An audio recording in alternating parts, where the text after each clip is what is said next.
एक दंपति दिवाली की खरीदारी करने को हड़बड़ी में था। पति ने पत्नी से कहा, जल्दी करो, मेरे पास टाइम नहीं है। इतना कहकर वो रूम से बाहर निकल गया। तभी बाहर लॉन में बैठी माँ पर नजर पड़ी। कुछ सोचते हुए वापस रूम में आया। शालू, तुमने माँ से भी पूछा कि उनको दिवाली पर क्या चाहिए? शालिनी बोली, नहीं पूछा।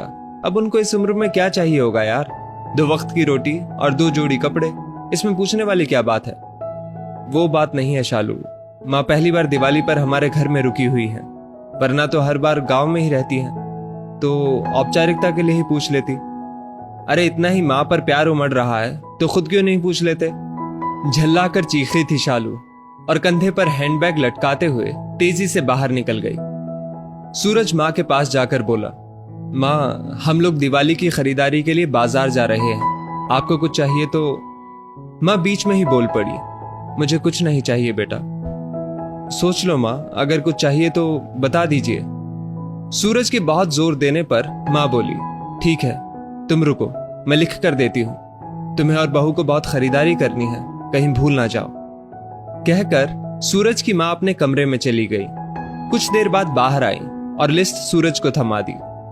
सूरज ड्राइविंग सीट पर बैठते हुए बोला, देखो शालू, माँ को भी कुछ चाहिए था पर बोल नहीं रही थी। मेरे जिद करने पर लिस्ट बना कर दी है। इंसान जब तक जिंदा रहता है, रोटी और कपड़े के अलावा भी बहुत कुछ चाहिए होता है। अच्छा बाबा ठीक है, पर पहले मैं अपनी जरूरत का सारा सामान लूंगी, बाद में आप अपनी माँ की लिस्ट देखते रहना। कहकर कार से बाहर निकल गई। पूरी खरीदारी करने के बाद शालिनी बोली, अब मैं बहुत थक गई हूं, मैं कार में एसी चालू करके बैठती हूँ, आप माँ जी का सामान देख लो। अरे शालू तुम भी रुको, फिर साथ चलते हैं, मुझे भी जल्दी है। देखता हूं माँ ने इस दिवाली क्या मंगवाया है। कहकर माँ की लिखी पर्ची जेब से निकालता है। बाप रे, इतनी लंबी लिस्ट, पता नहीं क्या क्या मंगवाया होगा।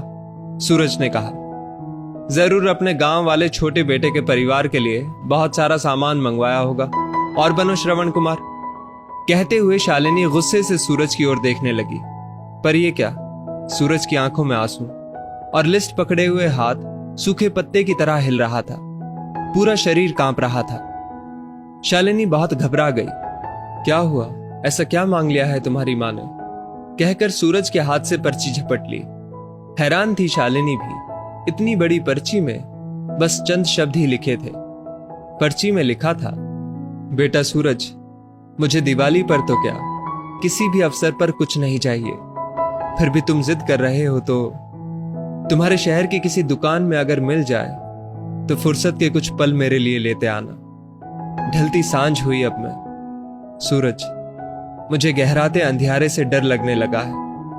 बहुत डर लगता है पल पल मेरी तरफ बढ़ रही मौत को देखकर। जानती हूं इसे टाला नहीं जा सकता, ये शाश्वत सत्य है, पर अकेलेपन से बहुत घबराहट होती है सूरज।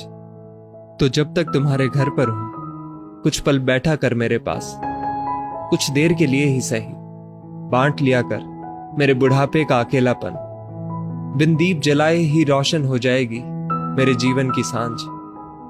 कितने साल हो गए बेटा तुझे स्पर्श नहीं किया। एक बार फिर से आ, मेरी गोद में सिर रख और मैं ममता भरी हथेली से सहलाऊं तेरे सिर को। एक बार फिर से इतराए मेरा हृदय मेरे अपनों को करीब, बहुत करीब पाकर, और मुस्कुरा कर मिलूं मौत के गले। क्या पता अगली दिवाली तक रहूं ना रहूं। पर्ची की आखिरी लाइन पढ़ते पढ़ते शालिनी फपक फपक कर रो पड़ी। ऐसी ही होती है मां। दोस्तों, अपने घर के उन विशाल हृदय वाले लोग जिनको आप बूढ़े और बुढ़िया की श्रेणी में रखते हैं, वो आपके जीवन के कल्पतरु हैं। उनका यथोचित सम्मान और देखभाल करें।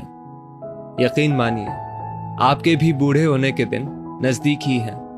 उसकी तैयारी आज से कर लें। इसमें कोई शक नहीं कि आपके अच्छे बुरे कृत्य देर सवेर आप ही के पास लौट कर आने हैं। यदि इस वीडियो ने आपका दिल छू लिया हो तो इसे लाइक शेयर अवश्य करें और ऐसी ही बेहतरीन वीडियोस के लिए हमारा पेज जरूर फॉलो करें। धन्यवाद।